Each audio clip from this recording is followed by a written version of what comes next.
সবার বিয়েতে বরযাত্রী আসে, আর আমার বিয়েতে হবু স্বামীর সাথে তার একমাত্র সেই বউ আর কেউ না, আমারই একমাত্র বেস্ট। অবাক হচ্ছেন না? আমি অবাক হয়ে নির্বিকার তাকিয়ে আছে। সবাই সবাই চমকে আছে। সবার চেহারাই বলে লিয়ার পেটটা অনেকটা উঁচু, হয়তো অন্তঃসত্ত্বা। আচ্ছা, আয়ান ভাইয়া বিবাহিত হলে আমার সাথে এতদিন প্রেমের নাটক কেন কর? আমার ইমোশন নিয়ে খেললো। আমি রৌনককে বিয়ে করতে পারবো না বাবা। আমার স্ত্রী আছে, আর সে আমার হবু সন্তানের মা হতে চলেছে। তোমার যদি রওনাকে বিয়ে করার ইচ্ছা ছিল না, তাহলে এত নাটকের কি প্রয়োজন ছিল? সে যাই হোক, আমি পারবো না বিয়ে করতে, মানে পারবো না। এসব ড্রামা অফ করো। আমাকে আর লিয়াকে ভিতরে যাইতে দাও। লিয়া অনেকটা, এই মুহূর্তে ওর বিশ্রামের প্রয়োজন। এই পরিস্থিতিতে আয়ান শুধু তাদের কথাই ভেবে যাচ্ছে। এটা ভেবে সবাই আশ্চর্য হয়ে গেছে। এক মেয়েকে বিয়ের আসরে ছেড়ে দেয়া, তার সাথে প্রায় 5টা মাস প্রেমের নাটক করা, এবং শেষ মুহূর্তে এসে তাকে ছেড়ে দেয়া। সেই মেয়েটার মনের অবস্থা কেমন হচ্ছে তা সে ভাবছে। আচ্ছা, রওনাক তো লিয়ার থেকে দেখতে খারাপ না, তাহলে আয়ানকে দেখে বোঝা যাচ্ছে না যে সে অনুতপ্ত তার কাজে। রওনাক ড্রয়িং রুম থেকে দৌড়ে সোজা নিজের রুমে ঢুকে দরজা আটকে সবাই রওনাকের পিছু পিছু গিয়ে দরজা ধাক্কাতে লাগলো। রওনাক নিজের ক্ষোভ আটকাতে পারছে না। ড্রেসিং টেবিলের সামনে রাখা সব ফেলে দিল। রওনাকে নিজেকে শেষ করে দিতে ইচ্ছা করছে। ওয়াশরুম থেকে ফিনাইলের বোতল এনে ডক করে বোতল খেয়ে নিল। চারপাশ রওনাকের ঘুরতে লাগলো চোখের সামনে, সব অন্ধকার হয়ে নিজেকে না সামলাতে পেরে সে লুটিয়ে পড়লো ফ্লোরে। অনেকক্ষণ ধরে দরজা খোলাতে না পেরে দরজা ভাঙার প্ল্যান করে দরজা ভেঙে রওনাককে সবাই ফ্লোরে পড়ে থাকতে দেখে হতবাক হয়। রওনাকের মা আলিয়া শিকদার নিজের কটুকরার এমন অবস্থা থেকে জ্ঞান হারায়। রওনাকের বড় ভাই রাফির একমাত্র মনের অবস্থা দেখে কি করবে ভেবে পায় না। দ্রুত তাকে কোলে উঠিয়ে হাসপাতালের উদ্দেশ্যে বেরিয়ে পড়ে। আয়ান আর লিয়া রাফিনের কোলে রানাকে দেখেও চুপচাপ বসে। মা, সবাই রওনাকের সাথে চলে গেছে। বিয়েতে আসা সবাইও নিজেদের মতো কথা বলতে বলতে চলে গেল। একটু আগে কোলাহলে পরিপূর্ণ বাড়িটা কেমন স্তব্ধতায় ছেয়ে গেছে। পুরো বাড়িতে কেবল আয়ান আর লিলিয়ার প্রেগনেন্সির 8ম মাস শেষের দিক। এই সময়টায় যে কোনো মেয়েই বেশি চলাচল করতে পারে না। লিয়ার মাথা গড়িয়ে ঘাম ঝরে পড়েছে। তাকে দেখে আয়ান তুমি গামছা কেন লিয়া? Anything wrong? আপনি কোনো কিছু ঠিক করছেন না আয়ান। আপনি সবার জীবন নিয়ে খেলছেন। এতটা প্রতিহিংসা, তাও আবার নিজের আপনজনদের সাথে। একদিন পস্তাবেন, আপনি খুব পস্তাবেন। আমার রনুর যদি কিছু হয়ে যায় আয়ান, আমি ক্ষমা করব না আপনাকে। ও আচ্ছা, নেক্সট। একদম চুপচাপ থাকবা। বলে যাবে না আমি আয়ান শিকদার। তুমি আমার হবু সন্তানের মা বলে যে আমি তোমাকে ক্ষমা করে দেবো, এটা বলেও ভাববা না। আমার থেকে একটু বেশি বুঝতে যাবা, এই মুহূর্তে আমি ভুলে যাব কে তুমি। এদিকে আয়ানের বিরক্তির মাখা কণ্ঠে বলা এসব কথায় লিয়ার ভয় শুরু হয়। সত্যিই তো, আয়ান যেমন মানুষ, সে যা ইচ্ছা তা করতে পারে। আমাকে আমার সন্তানের জন্য সুস্থ থাকতে হবে। আল্লাহ, তুমি রোনাককে সুস্থ করে দাও প্লিজ। আর কতদিন দূরে দূরে থাকবে সে? এবার তো তাকে ফিরতে হবে। আর প্রিয়সী যে মৃত্যুর সাথে লড়াই করছে, এবার খেলা জমবে। যা হবে সব সামনাসামনি। হাসপাতালে এরকম প্রচুর ভিড়, কারণ পুরো শিকদার বাড়ির লোকজন যে এখানে জমা হয়েছে। শিকদার বাড়ির কলেজের টুকরায় যে এই অবস্থা। শিকদার হসপিটালটা শিকদারদেরই তৈরি করা। রোনাককে নিয়ে যাওয়া হয়েছে, এখন তার স্টোমাক ওয়াশ করা লাগবে। ওটির বাইরে সবাই বসে দোয়া করছে সুস্থতার জন্য। রাফিন একটু বাইরে বের হয়, কল লাগায় কাউকে। হ্যালো ব্রো, কেমন আছিস? কি হয়েছে রাফিন, তোর আওয়াজ এমন শোনা যাচ্ছে কেন? Are you okay? Yeah bro, I am fine. তুই কি দেশে আসবি? What's the matter Rafin? Without any reason তুই আমাকে আসার কথা বলতেছিস? বাসায় সব ঠিক আছে? Nothing is fine bro. Ronu suicide করা ট্রাই করছে। আমরা ওরে হসপিটালে নিয়ে আসছি। ওটিটিতে ওকে নিয়ে যাওয়া হয়েছে। আমি হেল্পলেস ফিল করছি। আমার বোনু খুব কষ্ট পাচ্ছে bro. What the hell man, তুই আমাকে এখন বলছিস? আমি আসছি, বাকিটা এসে শুনবো। কাল সকালের মধ্যে আমি বাসায় থাকবো। আচ্ছা বাই ব্রো। কল কেটে সে লোক দ্রুত টিকিট কেটে তার বুকের মাঝে ভোগ করছে। বাসা থেকে দূরে আসলেও যে বাড়িতে তার প্রাণ ভ্রমণ রেখে এসেছে, সে তো আয়ান বিষয়ক বিয়ে নিয়ে কোনো কথাই জানে। আচ্ছা, বিয়েতে গিয়ে যখন শুনবে এসব, তখন তার রিয়েকশনটা কেমন হবে? নতুন করে কোনো ঝড় আসবে?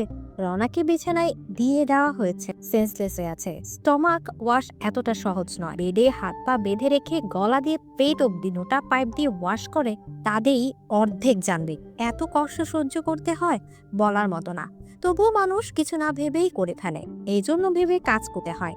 একজন মৃত থেকে ফিরে আসা মানুষ থেকে গল্প শুনলে হয়তো কেউ আর আত্মহত্যার মতো কাজ করতো না। আজ নিজের ভুলের জন্য এত কষ্ট রওনাকে সহ্য করতে হয়েছে। চেহারা মলিন হয়ে আছে রওনাকে। কি একটা অবস্থা!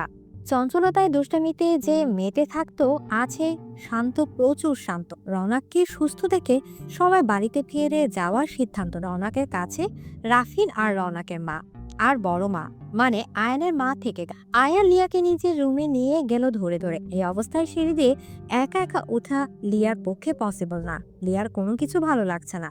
একবার যদি একটু রওনাকের খবর পেত তাহলে শান্তি লাগতো। আয়ান হয়তো লিয়ার অস্থিরতা বুঝতে পেরেছে। এইভাবে বেহুদা টেনশনের ফলে যদি আমার সন্তানের ক্ষতি হয়, আই ওয়াজন্ট স্পেয়ার ইউ লিয়া। এখন গিয়ে সোজা ঘুমাবে তুমি। আমি তোমার দেখাশোনার জন্য মানুষ নিয়ে আসবো। রুম থেকে একদম বের হবে না, আর কারোর সাথে কথা বলার চেষ্টা করবে না। এটা কেমন কথা আয়ান? আমি এভাবে একা একা কিভাবে থাকবো? আমাকে আপনি আমার মায়ের বাসায় রেখে আসেন প্লিজ। আপনার সাথে থাকলে আমি প্রতিটা সময় ভয় থাকি আর সহ্য হচ্ছে না আমার। কবে আমাকে মুক্তি দেবেন আপনি?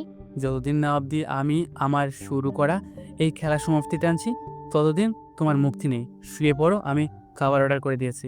এরপর খাবার খেয়ে মেডিসিন খেয়ে ঘুমাবা। লিয়ার কথা বাড়ালো না। সে জানে কথা বাড়িয়ে কোনো লাভ নাই। আয়ান লিয়াকে রাতের খাবার খাওয়াচ্ছিল।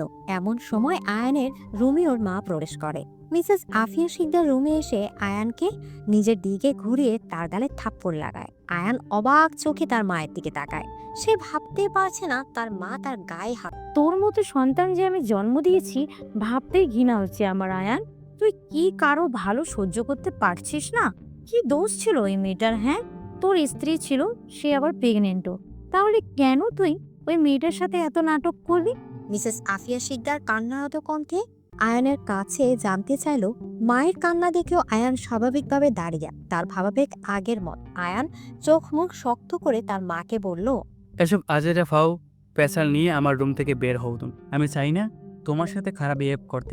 আয়ান, নিজের মায়ের সাথে কিভাবে কথা বলছো তুমি? তুমি বেশি কথা না বলে ঘুমাও লিয়া। আফিয়া শিকদার নিজ সন্তানের কাছে অপদস্থ হয়ে রুম থেকে বেরিয়ে গেল। মুখ দিয়ে পানি পড়ছে তার। কেন যে আয়ান এমন করে তা সে আজও জানে না।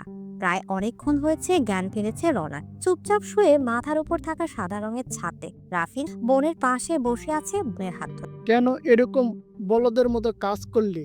একজন মানুষ কি তোর জীবনের থেকে বেশি দামি বনু? আমাদের মা থেকে সে বড় হলো তোর কাছে। তুই জানিস, তুই যখন আম্মুর পেটুতে ছিলি তখন আম্মু খুব অসুস্থ থাকতো। ডাক্তার বলেছিল যে একজনকে বাঁচাতে পারবে, তখন আম্মু তোকে বেঁচে নিয়েছিল। আল্লাহর দোয়ায় আম্মু আর তুই দুজন সুস্থ হয়েছিস। তখন যে মা নিজের কথা না ভেবে তোর কথা ভেবেছে, তুই তখন এ দুনিয়াতে ছিলি না। আজ এরকম এক কাজ করলি মা বাবার কথা না ভেবে। রওনা নিজের করা ভুলে লজ্জিত। ভাইয়ের দিকে তাকানোর মতো সাহস পাচ্ছিল না সে রাগের বসে খুব বড় একটা ভুল করে। আমাকে ক্ষমা করে দে ভাইয়া, আমার রাগে মাথা কাজ করছিল না। আমি কি করতাম তখন? এভাবে সবার সামনে আমাকে হাসির পাত্রী বানিয়ে কিভাবে অপমান করলো। আমাকে ভালো যদি নাই বাসতো আগেই বলে দিত। সে তাহা না করে সে এই কাজ করলো। আর লিয়া কিভাবে এইসব করলো? ভাইয়া, সে না তোমাকে ভালোবাসতো? রওনাকের কথায় রাফিনের চোখ ছলছল। তবু বোনের সামনে নিজেকে শক্ত প্রমাণ করতে অন্যদিকে তাকে নিজেকে কন্ট্রোল করলো। এসব বাদ দে বনু, কাল সকালে একটা চারপাঁচ আছে তোর জন্য। আশা করি তোর পছন্দ হবে। মজা নিচ্ছ আমার সাথে ভাইয়া? আমাকে সারপ্রাইজ? হ্যাঁ, আচ্ছা ভাইয়া, যে বাসায় আয়ান আর লিয়া আছে ওই বাসায় আমরা কিভাবে থাকবো? আমি বাসায় গিয়ে বাবার সাথে কাল কথা বলবো।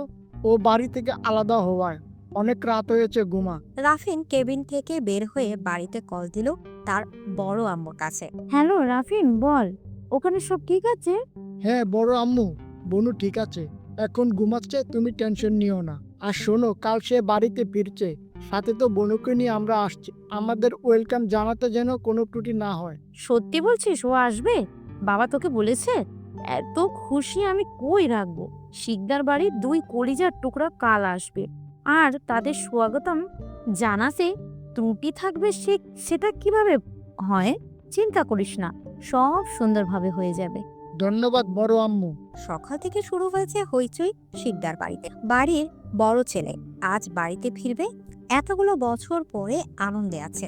আর রওনাক, ও তো বাড়িতে আসবে সুস্থ হয়ে। ডাবল সেলিব্রেশন আজ। বড় ভাবি, আজ আমি সমুদ্রের পছন্দের সব খাবার রান্না করব। তুমি তো করলে। হ্যাঁ, কর তাহলে। ছেলে আমার তোর হাতের খাবার খেয়ে খুব পছন্দ করে ছোট। আর বইলো না ভাবি, ছেলেটাকে দেখার জন্য অনেক দিন ধরে অপেক্ষা করছি, আর আজ তা তবে ছোট, বাড়ির এসব খবর কানে গেলে ওর কি হবে বুঝতে পারছিস? আমরা ওর আমানতের খেয়ানত করতে গিয়েছিলাম। ও যদি জানতে পারে তাহলে আমাদের কারোর সাথে কোনো সম্পর্ক রাখবে না। এভাবে বলো না ভাবি, যাই হোক ওকে এসব এখন জানানো যাবে না, তুমি খেয়াল রাখি। বিয়ে বাড়িতে গাড়ি আসার আওয়াজ পেয়ে দুই জায়ের কথা থেমে যায়। দ্রুত কিচেন থেকে হাত ধুতে বেরিয়ে পড়ে ছেলেকে দেখতে। শামীম শিকদার, পিয়া শিকদার ও তাদের দুই দরজায় দাঁড়িয়ে আছে সমুদ্র। সমুদ্র হলো শামীম শিকদার ও আফিয়া শিকদারের বড় ছেলে, আয়ানের বড় ভাই। সমুদ্রের পুরো নাম সাফওয়ান সমুদ্র শিকদার। পিয়া শিকদার ও আলিয়া শিকদারের বড় ছেলে রাফিন শিকদার ও একমাত্র মেয়ে প্রেয়সী রওনা শিকদার। বাড়ির সবাই আদর করে রৌনু বলে ডাকে। আয়ান ঘুমিয়েছিল। সবার হইচইয়ের আওয়াজ পেয়ে লিয়া ধীরে ধীরে হেঁটে বেলসে দাঁড়ায়। গাড়ি থেকে একজন বয়স 26-এর মতো যুবককে নামতে দেখে। কালো প্যান্ট ও কালো টি শার্ট পরা, গায়ের রং ফর্সা, উচ্চতা 5 ফিট 6 ইঞ্চি, চোখে কালো সানগ্লাস, মুখে হালকা খোঁচা খোঁচা দাড়িতে ছেলেটাকে খুব সুন্দর লাগছে। ছেলেটি গাড়ি থেকে নেমে আগে বাবা মাকে সালাম করে জড়িয়ে। এতগুলো দিন পরে বড় ছেলেকে পেয়ে তার মা বাবাও আবেগে আপ্লুত হয়ে পড়লো। আরে মা, তুমি এভাবে কান্না করছো কেন? দেখো আমি একদম ঠিক আছি। আমার সাথে কথা বলবি না তুই? মায়ের কথা কি মনে আছে তোর? কি যে বলো আম্মু, মনে কেন থাকবে না বলো? পড়াশোনার জন্যই তো আমি দূরে ছিলাম, এখন আর তোমাদের থেকে দূরে যাব না। কেমন আছো তুমি শাশুমা? আলিয়া শিকদারের দিকে তাকিয়ে সমুদ্র তাকে প্রশ্ন করলো। সেই ছোট্ট থেকে সমুদ্র তাকে সাফুমা বলে ডাকে। আলিয়া শিকদার হেসে পেল এমন কথায়। তুই আর পাল্টালি না দুষ্টু ছেলে, সে আগের মতোই থেকে গেলি। আলহামদুলিল্লাহ ভালো আছি বাবা, তুই কেমন আছিস? আলহামদুলিল্লাহ ভালো শাশুমা। সব কথা কি এখানে দাঁড়িয়ে শেষ করব? আমাকে বাড়িতে ঢুকতে কি দিবে না? ইসরে, আমরা সবাই তোকে কাছে পেয়ে ভুলেই গেছি। চল চল তাড়াতাড়ি। সবাই সমুদ্রকে নিয়ে বাড়ির ভেতর গেল। এতক্ষণ এসব কিছু অবাক চোখে দেখছিল লিয়া। উপর থেকে স্পষ্টভাবে সব কথা শোনা যায় না, তাই সে তাদের কথোপকথন শুনতে পায় না। ছেলেটার সাথে আয়ানের চেহারার অনেক মিল। এইসব প্রশ্নের জবাব সে আয়ান থেকেই পাবে। এই জন্য গিয়ে আয়ানকে ডেকে আয়ান, আমার খুব ক্ষুধা লাগছে আর মেডিসিনের সময়ও চলে যাচ্ছে, ওঠেন। এতদিন আমি হাজারো ডেকে খাবার খাওয়াতে পারি না তোমাকে, আর আজ ক্ষুধা লেগে গেল? এত কথা জানি না, ক্ষুধা লাগছে, খাওয়াবেন কিনা বলেন। দাঁড়াও আমি ফ্রেশ হয়ে আসছি। আয়ান, নিচে থেকে অনেক সুন্দর ঘ্রাণ আসছে খাবারের, আমি কি ওখানে খেতে নিয়ে যাবেন? লিয়া খুব শান্ত কণ্ঠে আয়ানকে কথা দিল। আয়ান লিয়ার দিকে এক পলক তাকালো। লিয়ার মন খারাপ। লিয়ার ফেস রিয়াকশন দেখে আর না করতে পারলো না। আয়াগে শুয়ে এসে লিয়াকে নিয়ে নিচে না সিঁড়ি দিয়ে লিয়াকে ধরে নিচের দিকে তাকিয়ে ধীরে ধীরে হেঁটে আসছিল আয়ান। তাই আর ডাইনিং এর টেবিলে বসা সমুদ্রকে সে খেয়ালই করে নাই। কিন্তু সমুদ্র অবাক হয়ে আয়ানকে দেখছে। আয়ানকে দেখে বুঝে গেছে মেয়েটি আয়ানের স্ত্রী। এটা ভেবে অবাক হচ্ছে সমুদ্র। ছোট ভাই বিয়ে করেছে, তার স্ত্রীও অন্তঃসত্ত্বা এই খবর সে জানেই না। টেবিলের কাছে যাওয়ার পরে আয়ান সুরেলকে দেখে চমকে গেল। নীল শান্ত। কি অবস্থা ভাই, কখন আসলাম? খবর পেলাম না আমি। তুইও যে বিয়ে করেছিস, আমি বড় আব্বু হচ্ছি, সেই খবরও তো আমি জানি না।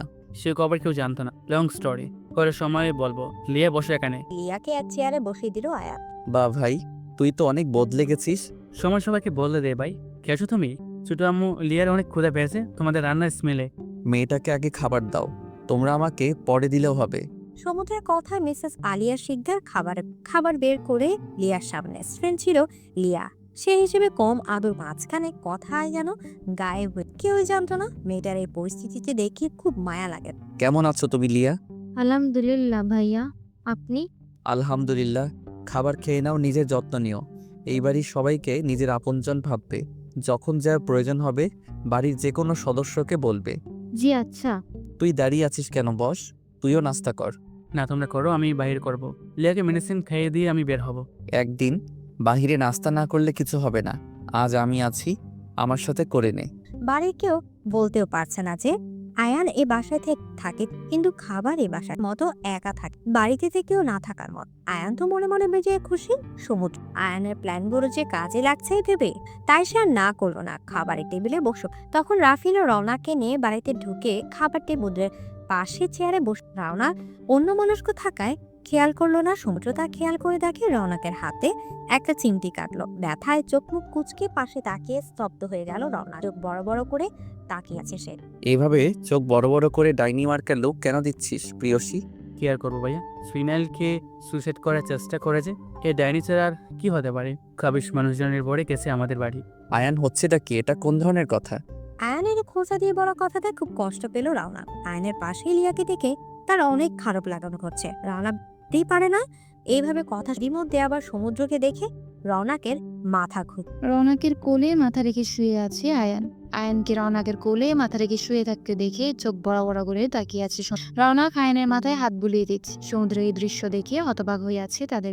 ওই সময় সমুদ্রের খালাতো বোন সামায়াও সেখানে উপস্থিত হয়। সেও এইসব দেখে চিৎকার করে। রনক, আয়ান ভাইয়া, কি হচ্ছে এখানে? সামায়রার চিৎকারে রুম থেকে বেরিয়ে আসি লিয়া আর বাড়ি ও দ্রুত ওখানে এসে পড়ে। প্রথমে সামায়রার চিৎকারে রৌনক হকচকিয়ে গেলেও পরে তার কোলে আয়ানকে দেখে সেও আশ্চর্য হয়ে। আয়ান ভাইয়া আপনি এখানে? আয়ানকে অবাক হয়ে প্রশ্ন করে রৌনক। এসব দেখার পরে বাড়ির সবাই এইভাবেই অবাক হয়েছে, আর সাথে রৌনকের প্রশ্ন শুনে তো আরো। তোমার কোলে আয়ান ভাইয়া মাথা রেখে শুয়ে আছে আর তুমি তার মাথায় পিলি কেটে দিচ্ছিলে। আমি আর সমুদ্র ভাইয়ের নিজের চোখে এসব দেখছি, আর এখন তুমি আবার জিজ্ঞেস করো সে এখানে কি করে? এখানে কি কোনো ফিল্মের শুটিং চলছে নাকি রনক? সামায়রার প্রশ্নে অনেক অপমান বোধ করলো রৌনক। সে বুঝতে পারছে সামায়তে তাকে এই কথা লজ্জায় মাথা নিচু। রনু, তুমি কাজটা একদম ঠিক করোনি। আজকের পরে যাতে এইসব না দেখি। সমুদ্রের মায়ের কথায় রৌনক আকাশ থেকে পড়ে। সবাই যে তাকে ভুল বুঝছে। বড় আম্মুর দৃষ্টিতে সে আজ অন্য কিছু দেখছে। আমি জানি না আম্মু, বিশ্বাস করো আয়ান ভাই এখানে কি করছে। মিথ্যে কেন বলছিস তুই রানু? আমি রুমে যাচ্ছিলাম আর তুই আমাকে ডেকে বললি যে তোর কোলে মাথা দিয়ে তুই আমার চুলে বিলি কেটে দিবি। পরিবারের সব সদস্যের সামনে এরকম কথা শুনে লজ্জায় কারোর দিকে তাকাতে পারছে না। চোখ দিয়ে পানি প্রক্রিয়া হচ্ছে প্রচন্ড। তার তা আয়ান যে আপনাকে বলল আর আপনিও তাকে না বলতে পারলেন না? সবাই যে যার কাজে যান, সামান্য বিষয়টাকে এত বড় করে দেখার মতো কিছু হয় নাই। ছোট বোন বড় ভাইয়ের চুল বিলি কেটে দিতেই পারে। বিয়ের কথায় সবাই চলে গেল। রৌনক কেউ না, রৌনক এনে দাঁড়ানো সামায়রা, আয়ান এবং তোমার হাজবেন্ডকে এক মেয়ের সাথে দেখেও তুমি এত স্বাভাবিকভাবে আছো কিভাবে? ভাবি, সব জেনেও দেখে রেখো যে আমাকে রনের থেকে। ওয়েট মিনিট, রনের মতো মেয়ে মানে? তোমার কথার মানে বুঝলাম না। শুনো সামায়রা, যে বাড়িতে দাঁড়িয়ে আছো সেটাও রৌনকের বাড়িতে। রৌনককে আমি অনেক আগে দেখেছি। সে কেমন? তুমি এটুকু কথাকে এত বাড়াচ্ছ কেন? আজব। নিজের চরকায় তেল দাও, অন্যের ব্যাপারে নাক না গলিয়ে। তুমি আমার বোনের সাথে কিভাবে কথা বলছো লিয়া? সামাইরা যেমন তোর খালাতো বোন, রৌনকও কিন্তু তোর চাচাতো বোন। বলে যাস না আয়ান। একজনকে সম্মান দিবি, অন্যজনকে ছোট করবি, এটা তো হয় না। আমি বাড়িতে ছিলাম না, কি হয়েছে না হয়েছে আমি কিছুই জানি না, তাই কিছু বলতে পারলাম না। তবে প্রিয়শীকেও আমি ভালোভাবে চিনি। সে তোকে তার কোলে দেখে ততটাই অবাক হয়েছে যতটা আমরা হয়েছি। আজ কিছু বললাম না। এরপর এমন কিছু আমার সামনে হলে ভালো হবে না আয়ান। আর সামাইদা সামান্য বিষয়কে এত বাড়িয়ে মানুষের সামনে উপস্থাপন করেছি, সেই জন্য তোকে কিছু বলবো না এমন নয়। আমি মেয়েদের গায়ে হাত তুলি না। বেড়াতে এসেছিস, ভদ্র মানুষ হয়ে থাক। লিয়া, আয়ানকে নিয়ে রুমে যাও তুমি। সমুদ্রের অপমানে আয়ান আর সামায়রার মা করে রাগে পুষতে পুষতে চলে গেল সেখান। লিয়া মুস্কি এসে সমুদ্রকে উদ্দেশ্য করে বলে, ভাইয়া, সবসময় আমরা চোখের সামনে যা দেখি তা সত্যি নাও হতে পারে। আমি অবাক হই না একটুও, কারণ সব আমি নিজের চোখেই দেখেছি। কিন্তু আমি কাউকে বলি নাই, কারণ আপনার আম্মুর ব্যবহারে মানুষ বলে না, যার যার তার তারই। এই কথাটার ব্যাখ্যা আমি আজ পেলাম। লিয়াও চলে গেল রুমে। লিয়া এক রহস্যের মধ্যে সমুদ্রকে রেখে। সমুদ্র প্রচুর টায়ার্ড থাকায় নিজের রুমে চলে গেলেও বাড়ির মাহার আর কবারটায় তার হচ্ছে। এখানে এমন কিছু হয়েছে তা সে জানেন। তার প্রেয়সী কেন সুসাইড করার চেষ্টা করছিল আম্মু, বিশ্বাস করো আয়ান ভাইয়া ওইখানে ওই অবস্থায় কিভাবে ছিল আমি জানি না। রৌনকের কান্না করতেও কষ্ট হচ্ছে। মেয়ের অবস্থা দেখে মেয়েকে শান্ত করার চেষ্টা লাগলেন। আমি জানি তো আমার মেয়ে এইরকম না। কি হয়েছে আমি জানতেও চাইবো না মা, কারণ আমি তোকে বিশ্বাস করি। মায়ের কথায় রৌনক নিজেকে শান্ত করার চেষ্টা। আর কেউ করুক বা না করুক তার বিশ্বাস আয়ানকে ওর কাজের শাস্তি আমরা দেব। আমাদের ভুল বুঝিস না।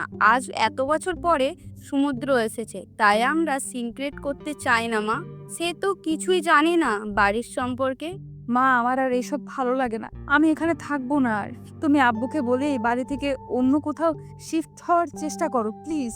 আমি আর তোর বাবাও এটাই ভেবেছি। আজ রাতে তোর বড় আব্বুর সাথে আমরা কথা বলবো। তুই বিশ্রাম নিয়ে, আমি একটু আসছি।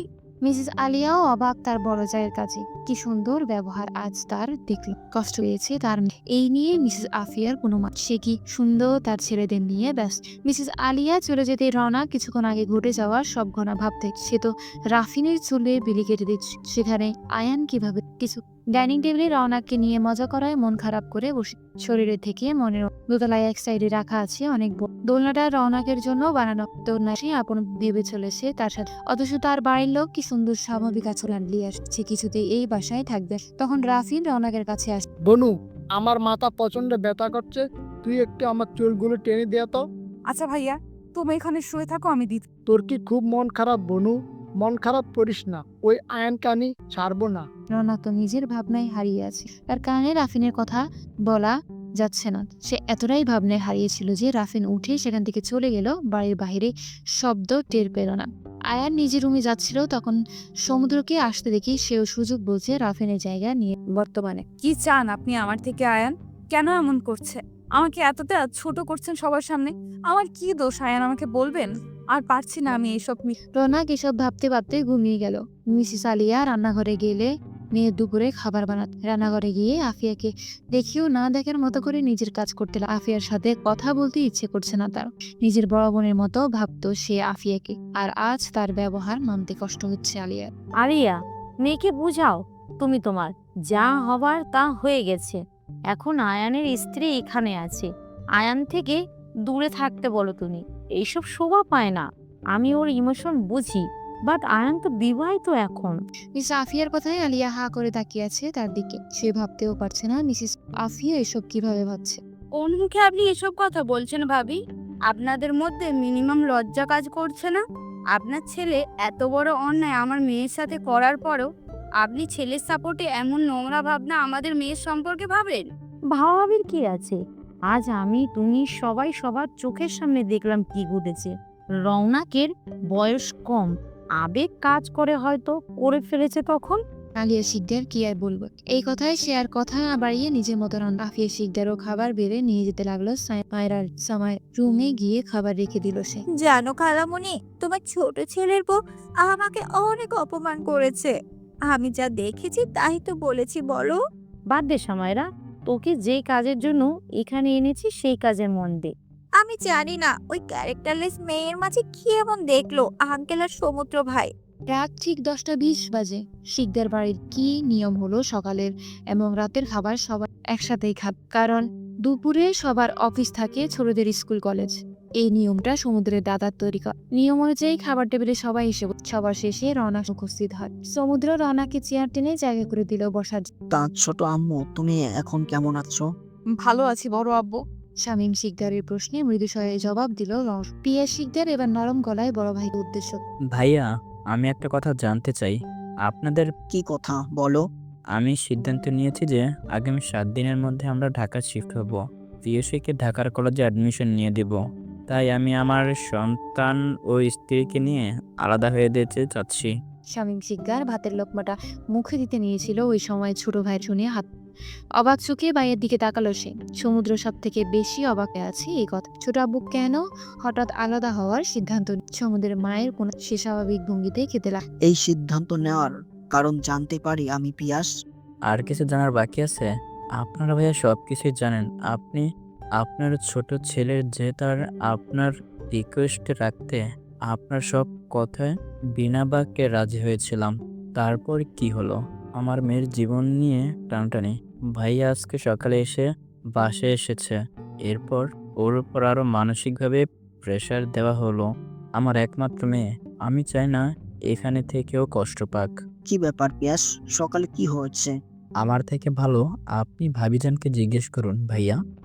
সমুদ্রের মা, পিয়াস, আলিয়া, তোমরা আমার রুমে আমার জন্য অপেক্ষা করো, যাও। শামীম শিকদারের কথায় সবাই উঠে চলে গেল। বাবা, বাড়িতে কি এমন হয়েছে যে আমি জানি না? এসব কথার মানে আমি বুঝতেছি না। আমাকে ক্লিয়ার করে বলবা? তুমিও তাদের সাথে রুমে গিয়ে অপেক্ষা করো, তোমার থেকে আমার কিছুই লুকাবো না আমি। ছোট আম্মু, তুমি খাবার শেষ করে গিয়ে ঘুমিয়ে থেকো, কেমন? আচ্ছা বড় আব্বু। সোনাকের মনে খুঁড়াকতে লাগলো কি হবে এসবের পরিণতি। হাত ধুয়ে এসে সে অতীত নিয়ে ভাবতে লাগলো। আজ থেকে 2 বছর আগে যখন সে ইন্টার ফার্স্ট ইয়ারে অ্যাডমিশন নিয়ে কলেজে প্রথম দিন গেল, সেদিন তার পরিচয় হয় লিয়ার সাথে। প্রথম দেখায় লিয়া আর রওনাকের খুব ভাব হয়। এরপর দুজন একসাথেই থাকে। রওনাককে দিয়ে আর নিয়ে আসার দায়িত্ব ছিল রাফিন। লিয়া আর রাফিনের প্রেমের সূচনা হয় কলেজ থেকে। কাল আমার জন্মদিন রিয়া, তুই কিন্তু কাল সকালেই আমাদের বাসায় যাবে, ঠিক আছে? তোর জন্মদিন আর আমি যাব না। তোর সাথে এটা কখনো হয় রনু? ভাইয়া গিয়ে নিয়ে আসবে, তুই রেডি থাকিস। আমি নিজেই চলে আসব, আমাকে কারো নিয়ে আসা লাগবে না। বনু, তুই তোর ফ্রেন্ডকে জিজ্ঞেস কর তো, আমি নিয়ে আসতে গেলে কি তোর ফ্রেন্ডের গায়ে ফোসকা পড়বে? রনু, তোর ভাইকে বল আমার গায়ে ফোসকা না পড়লেও তোর ভাইয়ার গায়ে ঠিকই পড়বে, কারণ আমাদের মতো গরিবদের বাড়ি গিয়ে বসার জায়গা পাবে না। কি শুরু করলা তোমরা? ভাইয়া থামো প্লিজ। আর গরিব বড়লোক কোনো কথা না লিয়া, আজকের পরে যেন আমি আর তোর মুখে এসব না শুনি। আরে বাবা, রাগ করিস কেন? যা সত্যি তাই তো বলি, নাকি? এই মেয়ে, এই এত বড় সত্যি কেউ বলতে বলেছে? শিখদের বাড়ি সকাল সকাল হাজির হয় লিয়া। লিয়া দেখতে খুব সুন্দরী, গায়ের রং উজ্জ্বল ফর্সা, লাল রঙের থ্রি পিসটাতে খুব সুন্দর লাগছে লিয়ার। দোতলায় দাঁড়িয়ে থাকা আয়ান প্রথম দেখা লিয়ার থেকে চোখ ফেরাতে পারছিল। লিয়ার কথা বলা, লিয়ার হাসি সবকিছুই আয়ানের নজর কেড়েছিল। সকালবেলায় মায়ের ডাকে ঘুম ভাঙে রণ। অতিথির কথা ভাবতে ভাবতে কখন যে ঘুমিয়ে পড়েছে টের পায়নি সে। ঘুম থেকে উঠে ফ্রেশ হয়ে নাস্তার টেবিলে গেল সে। সবার মুখের অবস্থা খুব খারাপ, কেউ কারোর সাথে কথা বলছে না, নিজের মতো খাবার খেয়ে যাচ্ছে। আমার একটা কথা বলার ছিল বড় আব্বু। হ্যাঁ ছোট আম্মু, বলো তোমার কি কথা আছে? আব্বু, লিয়ার আয়ানের বিয়ের কথা তো কেউ জানে না, আর যে ঠিকদার বাড়িতে নতুন অতিথির আগমন হচ্ছে তাদের ওয়েলকাম তো করতেই হয়, তাই না? আমি চাচ্ছিলাম কি আমরা বাসায় সবাই মিলে ছোটখাটো একটা অনুষ্ঠান করি। তোমার মাথা ঠিক আছে ছোট আম্মু?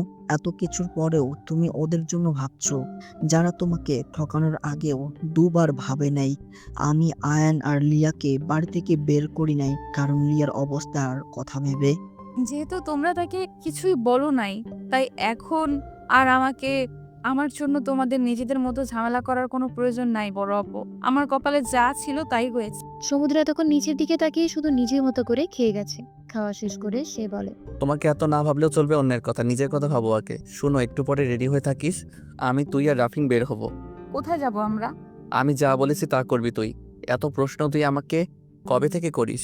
সাহস তো তোর ভালোই হয়েছে। ফিনাইলকে সমুদ্রের এই কাটকাট জবাব রনাক হজম করতে পারল না। আসার পরে তো ভালোভাবে কথাই বলেছে সমুদ্র তার। রনাক ভেবেছিল সমুদ্র চেঞ্জ হয়ে গেছে, কিন্তু এখন তো মনে হচ্ছে সমুদ্র আগের মতোই শয়তান মার্কা খাস আছে। জি আচ্ছা ভাইয়া। সমুদ্র উঠে যাচ্ছিল, তখন তার বাবার কথায় থেমে গেল।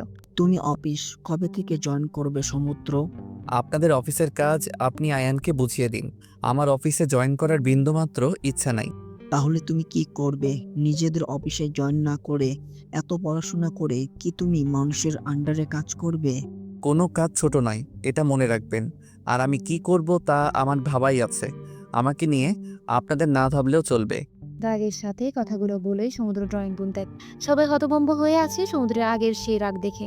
আয়ান আর আফিয়া শিকদার শয়তানি হাস, শামীম শিকদার অসহায়ভাবে সমুদ্রে যাওয়ার দিকে তাকিয়ে আছে।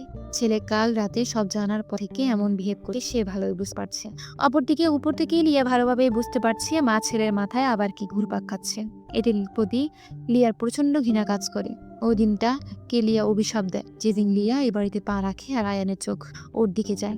রৌনক রুমে যাওয়ার সময় লিয়ার সামনে পড়ে। লিয়া অসহায় চোখে তাকিয়ে আছে রৌনকের দিকে। রৌনক লিয়া চোখের দিকে তাকিয়ে বুঝতে পারে যার মধ্যে আছে একরাশ অসহায়তা আর অপরাধবোধ। লিয়া কিছু বলতে গিয়েও বলতে পারল না রৌনককে। এখন যে লিয়া কিছু বলতে পারবে না তার যে হাত পা বাঁধা। রৌনক লিয়াকে পাশ কাটিয়ে চলে গেল। ওখানে দাঁড়িয়ে থাকলে হয়তো রৌনকের রাগ আরো বেড়ে যাবে। সমুদ্রের কথা মতো রৌনক রেডি হয়ে গাড়িতে বসে আছে। কোথায় যাবে, কেনই বা যাবে তা সে সমুদ্রকে প্রশ্ন করার মতো সাহসও তার হচ্ছে না। সমুদ্র এসে গাড়ি স্টার্ট। তা পড়াশোনা করার কি ইচ্ছে আছে, নাকি নিজেকে ঘরবন্দি করে সারা জীবন রাখবি? আপনি আবারও সেই আগের মতো আমার সাথে কথা বলছেন? এই কয়দিন তো সেই কি সুন্দরভাবে বলতেন। এত কিছু করার পরেও তুই আমার কাছে আশা করিস আমি তোর বা তোদের সাথে ভালোভাবে কথা বলবো? রওনা কি উত্তর দেবে খুঁজে পেল না। সত্যি তো সে এই মানুষকে আগে কিছু জানে। যাই হোক প্রিয়, তুই কিন্তু ফিনাইলকে সুইসাইড করার ড্রামাটা খুব সুন্দরভাবে করেছিস। নাটকে জয়েন করতে পারিস তো তুই? সমুদ্রের কথা শুনে চোখ বড় বড় করে তাকিয়ে আছে। রওনাককে এভাবে তাকাতে দেখে মুচকি হাসি দিল সমুদ্র। কি সব আবল তাবল বলতেছেন আপনি? তুই চলো ডালে ডালে, আর আমি চলি পাতায় পাতায়। তোমার করা প্রতিটা কাজ আমার দৃষ্টির বাহিরে নয়, এটা কিভাবে ভুলে যাও তুমি? রৌনক ভেবেছিল তাকে নিয়ে হয়তো কোনো 5 তারকা রেস্টুরেন্টে যাওয়া হচ্ছে। রৌনকের সব চিন্তা ভাবনা ভুল প্রমাণ করে দিয়ে সমুদ্র তাকে নিয়ে গেল এক লোকাল চায়ের দোকান। শহর থেকে দূরে অনেকটাই গ্রামের দিকে হওয়ায় ভিড় খুব কম। ইতিমধ্যেই রাফিনও সেখানে বাইক নিয়ে উপস্থিত হয়। চায়ের দোকানের সামনে থাকা বেঞ্চটিতে বসলো তারা। মামা, দুধ ছাড়া চিনি কম দিয়ে একটা লাল চা দিবেন, আর দুধ চা বেশি লিকারের 2টা। ঠিক আছে মামা, আর কিছু লাগবে? একটা ড্রিঙ্কও দিয়ে যান মামা। রাফিন, তুই কিছু নিবি? না ব্রো, আর কিছু না। রৌনক তাকিয়ে আছে তাদের দিকে। তাকে তো কিছু নিতে সাধ্য না। নিজের জন্য ড্রিঙ্কও আর রাফিনকেও জিজ্ঞেস করলো। একা তাকে বাদে ব্যাপারটা খুব গায়ে লাগলো। রাগে মুখ ফুলিয়ে বসে থাকলো। ড্রিঙ্কও গায়ে নিয়ে সমুদ্র রৌনকের দিকে দিয়ে বলল, এই নিয়ে প্রিয়সী, এটা হাতে রাখ, তোর কাছে দিবে। আর রাফিন, ওরে রওনাক বইরে ডাক দিস কেন ভাই? ওর নাম রাখলাম প্রিয়সী, সব কাগজপত্রতেও তাই। আসলে ব্রো, রৌনক নাম তো আয়ান দিয়েছিল, আর আয়ানের জিদের কাছে হার মেনে বাড়িতে সবাই প্রিয়কে রৌনকে ডাকে, তবে আব্বু আম্মু বাদে। আয়ান আয়ান আর আয়ান, তাই না? ওর সব কথা কেন শোনা লাগবে? কে কোনো আওয়াজ করছে না। সমুদ্র রেগে গেছে। প্রিয়সী এখন নিজের মতো ঢুকাচ্ছিল। সমুদ্র এবার প্রিয়সীর দিকে তাকিয়ে বলল, তুই আমাকে বল যে তুই সুইসাইড করার চেষ্টার নাটক কেন করলি? ইভেন রাফিন, তুই কেন সাপোর্ট দিলি? আর আসলে আমি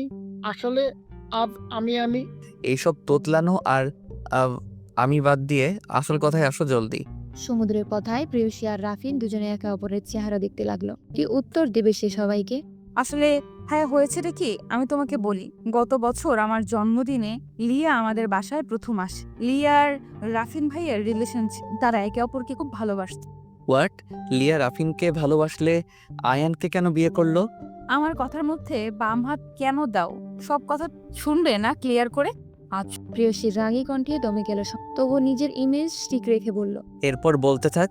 জন্মদিনের দিন থেকে আয়ান লিয়ার পিছে হাত ধুয়ে লেগে যায়। লিয়ার প্রতি আয়ানের এক প্রকার ভালো লাগা কাজ করে। যখন সে জানতে পারে লিয়া রাফিনকে ভালোবাসে, তখন সে ক্ষিপ্ত হয়ে যায়। আমি জানি না কেন আয়ান ভাইয়া আমাকে, তোমাকে আর রাফিন ভাইকে একদম সহ্য করতে। তখনও আমি এসব জানতাম না। 10 মাস আগে একদিন হঠাৎ লিয়া গায়েব হয়ে যায়। কেন হয়ে যায় আমরা জানি না। শুধু লিয়া না, ওর পুরো পরিবার। ওর পরিবার বলতে ওর ছোট ভাই আর ওর মা। আমি, রাফিন ভাইয়া অনেক খোঁজ খবর নেই, তবুও পাই না। এরপর আয়ান ভাইয়াও চেঞ্জ শুরু করে। আমার পেছনে ঘুরতে থাকতো, আমাকে ফলো করা, বিরক্ত করা তার প্রধান কাজ হয়ে গেল।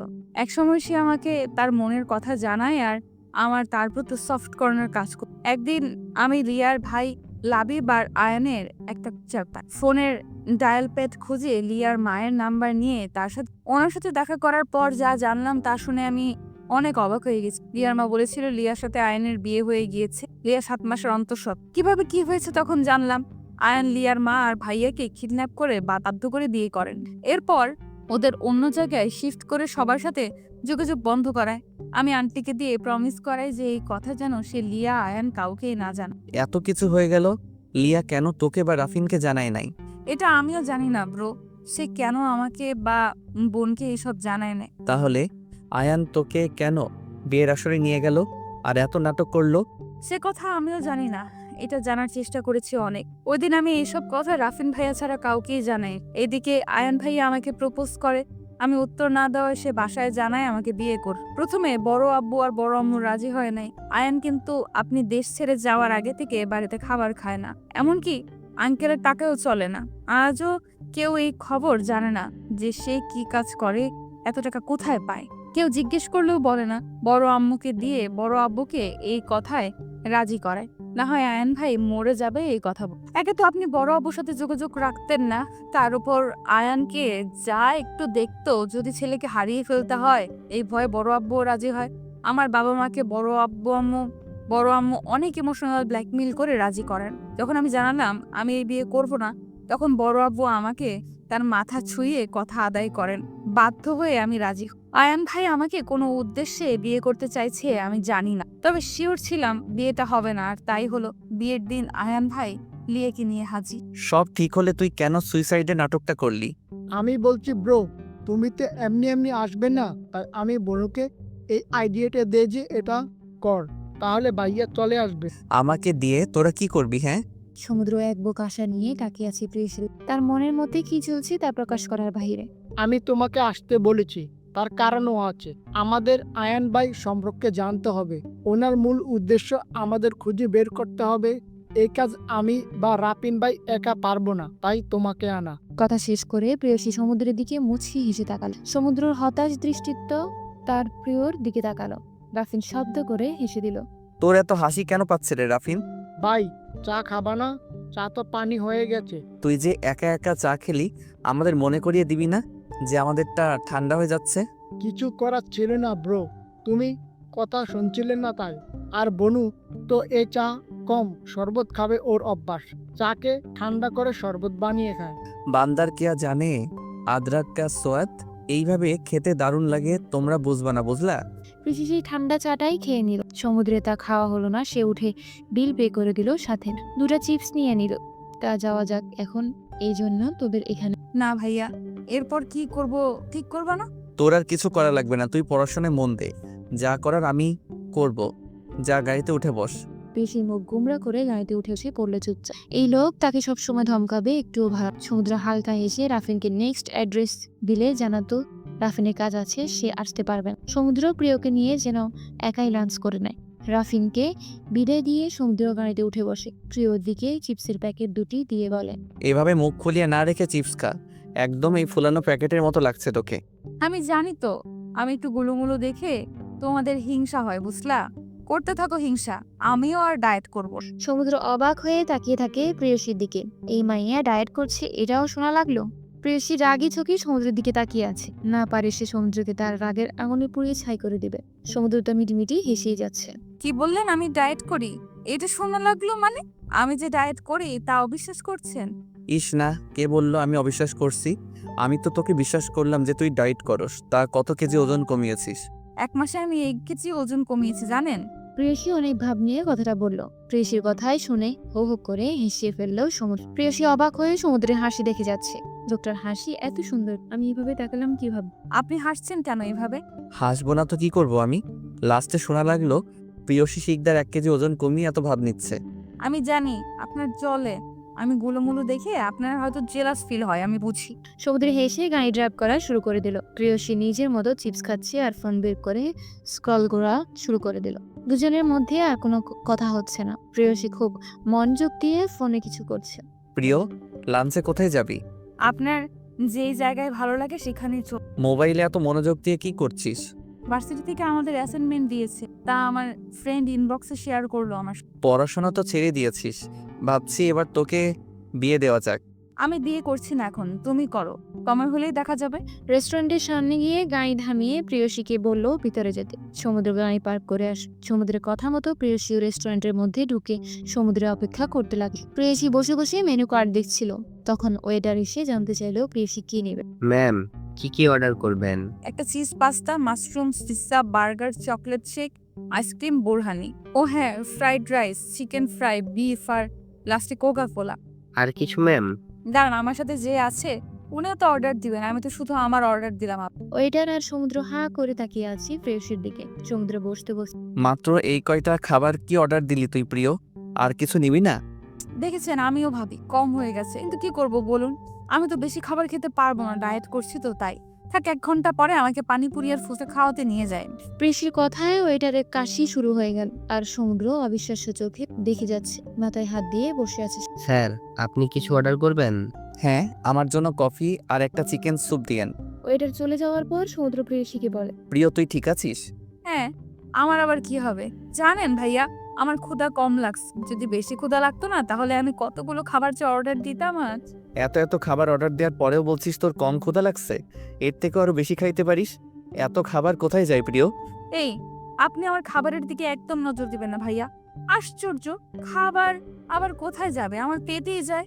তুই কোন ডায়েট চার্ট ফলো করিস আমাকেও দিস। বাসায় আমার রুমের দেওয়ালে টানানো আছে, বাসায় গিয়ে দেখে নিয়েন। চুপচাপ থাকেন, খাবার দিতে এত লেট করছেন কেন?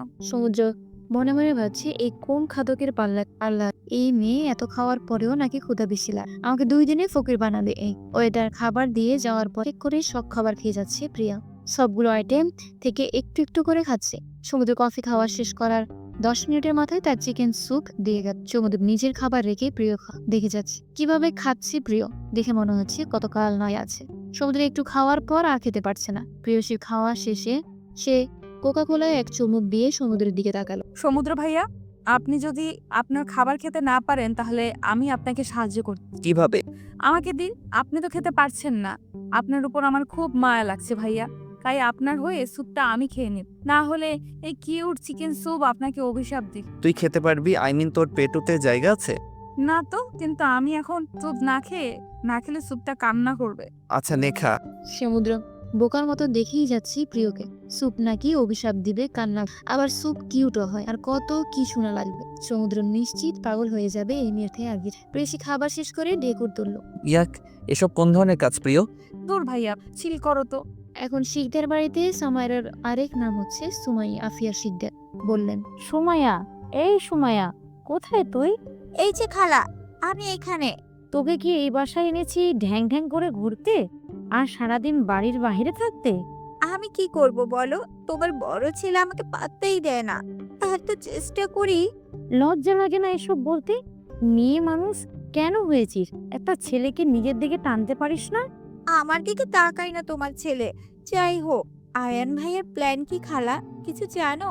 আমার প্ল্যান জানার মতো যোগ্যতা আর বয়স এখনো হয় নাই তোর। নিজের চরকায় তেল দে। সুমাইয়া আর মিসেস আফিয়া শিকদারের কথার মধ্যে আয়ান রুমে ঢুকে এই কথার জবাব দিল। তুমি চুপ থাকো আয়ান, বড় বড় লেকচার দিও না। বিয়ে ওই ফকিন্নির বাচ্চাকে করেছো, লজ্জা লাগে না? রওনাককে বিয়ে করলেও তো এই বাড়ির বাকি অর্ধেক সম্পত্তি তুমি পেতে।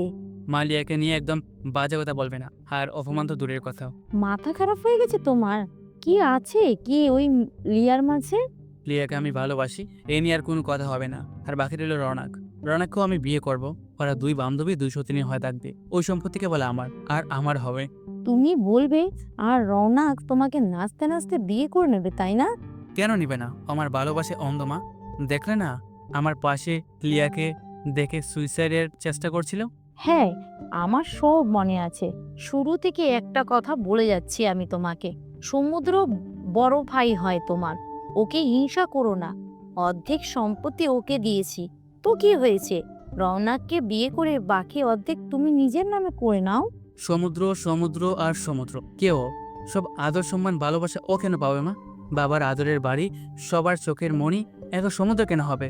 তুমিও আমার সমুদ্রকে ভালোবাসো, কেন অত? চুপ আয়ান, এই কথা আমি তোমার মুখে শুনবো না। সমুদ্র আমার ছেলে আর ও তোমার বড় ভাই, মাথায় রাখবে। আয়ান রাগেই দরজায় লাথি মেরে রুম থেকে বের হয়ে যায়। সুমাইয়া ওর খালকে বলে। খালা, লিয়া তোমার ছেলেকে দেখো, তাবিজ করেছে। তুমি কিভাবে মেনে নিচ্ছ? না মেনে উপায় নেই। আয়ান বড্ড জেদি শুনো, ওকে সামলানোর দায়। লিয়ার বাচ্চা একমাত্র ভরসা এখন আমাদের। তুই যেভাবেই হোক যা করতে হয় কর, সমুদ্রকে প্রেমের জালে ফেল। প্রেয়সী এত খাবার খেয়ে আর উঠে দাঁড়াতে পারছে না। সমুদ্র এবার প্রেয়সীকে ভয় দেখানোর বুদ্ধি বের করল। এত খাবার যে খেলি, তোর কাছে টাকা আছে প্রিয়, বিল কিভাবে দিবি? প্রেয়সীও ভাবনায় পড়ে গেল, সে তো টাকা আনেন। এখন সে সমুদ্রের দিকে অসহায়ভাবে তাকায়। আমার দিকে তাকাবি না, আমি এত টাকা দিতে পারবো না। এত কিপটেমি করেন কেন? দিয়ে দেন না, বাসায় গিয়ে আম্মুর থেকে নিয়ে আপনাকে দিয়ে দেব। দিতে পারি, আমার একটা শর্ত আছে। আচ্ছা, আমি আপনার সব শর্ত মানতে রাজি ভাইয়া। সমুদ্র অনাককে নিয়ে নদীর পাড়ে ঘুরতে যায় সুরেশ্বর। নদীর পাড়টা আসলে খুব সুন্দর। একটা নতুন ক্যাফের কাজ চলছে পাশে। দেখতে খুব সুন্দর লাগছে। টিন আর কাঠ দিয়ে বানানো হচ্ছে ক্যাফে হাউসটি। জায়গাটা খুব সুন্দর সমুদ্র ভাইয়া। আমাকে কি আপনি এই ক্যাফেতে যখন পুরো তৈরি হয়ে যাবে তখন আবার নিয়ে আসবেন? জায়গাটা কি তোর খুব বেশি পছন্দ হয়েছে প্রিয়? হ্যাঁ, দেখেন কি বাতাস, সামনে নদী কি শান্ত। আচ্ছা, আমি ওখানে গিয়ে নিচে নেমে পানিতে পা ডুবাই? না, দরকার নেই, পড়ে যাবে তুই। না, দেখেন ওই যে কত মানুষ নিচে নেমে কাজ করছে, তাদের তো কিছু হচ্ছে না। আমার সাথে বেশি তর্কের দরকার নেই, চল। তুই না ফুচকা খাবি? হ্যাঁ, খাওয়াবেন? আমার কাছে তো কোনো টাকা নাই, আমি দিতে পারবো না। দেওয়া লাগবে না, চল বাইরে দেখি কোথাও ফুচকা পাওয়া যায় নাকি। সন্ধ্যা ঘনিয়ে এলেও প্রেয়সী আর সমুদ্র বাড়ি ফিরল। বাড়িতে সমুদ্রের সাথে প্রেয়সীকে ঢুকতে দেখি আয়ান রেগে হাত মুষ্টিবদ্ধ করে দ্রুত সে সেখান থেকেই সরে যায়, যাতে সমুদ্র আর প্রেয়সী ওকে না দেখতে পায়। সমুদ্র চলে গেল নিজের রুম। প্রেয়সীকে তার রুমে যেতে বলে আয়নের রুম পাস করে যাওয়া। আয়নের রুমের সামনে দিয়ে যাওয়ার সময় প্রেয়সীকে টেনে দেওয়ালের সাথে চেপে ধরে রাখে। থতমত খেয়ে যায় প্রেয়সী। আয়নের এসব কাজে সে কিছুই বুঝতে পারছে না। আমাকে এইভাবে টেনে নিয়ে আসার মানে কি? বাহ রোনাক, তোর এই রাগে আওয়াজ তো আমার সেই লাগে। মজা করছেন আমার সাথে আয়ান ভাইয়া? আমার হাত ছাড়ুন। আমার প্রতি ভালোবাসা 2 দিনের মধ্যেই শেষ? বাহ! আজ আবার আমার বড় ভাইয়ের সাথে?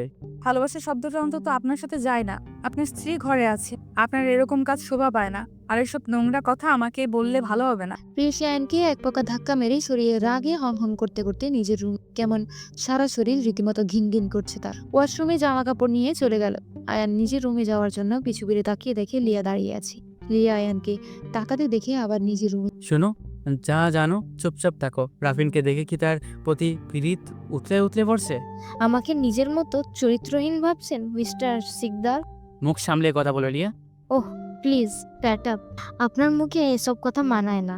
আপনি নিজের ক্যারেক্টার সামলান, আর কিছুদিন পর সন্তানের বাবা হবেন।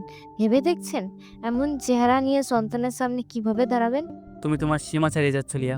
আমাকে রাগিও না, ফল ভালো হবে না। যা খারাপ করার আমার সাথে তো আপনি করেই ফেলেছেন। আর কি করবেন? আর কিছু বাকি নাই। কিন্তু এমন একদিন আসবে আপনি পস্তাবেন, খুব করে পস্তাবেন। আয়ান সোজা খাটে গিয়ে শুয়ে পড়ল। এখন নিজের রাগ কন্ট্রোল করা লাগলো। লিয়ার সাথে তর্কে জড়িয়ে তাকে উত্তেজিত করলে বাচ্চার ক্ষতি হবে। লিয়া সোফায় বসে কান্না করতে লাগলো। এভাবে কারো জীবন চলতে পারে? প্রেয়সী গোসল সেরে এসে কম্বল জড়িয়ে বসে, শীত লাগছে তার। এই বাড়ি থেকে যেতে পারলে বাঁচে সে, কিন্তু বড় আব্বু তো যাওয়ার পারমিশন দিল না। কিছু একটা করতে হবে, এভাবে চলতে পারে না সবকিছু।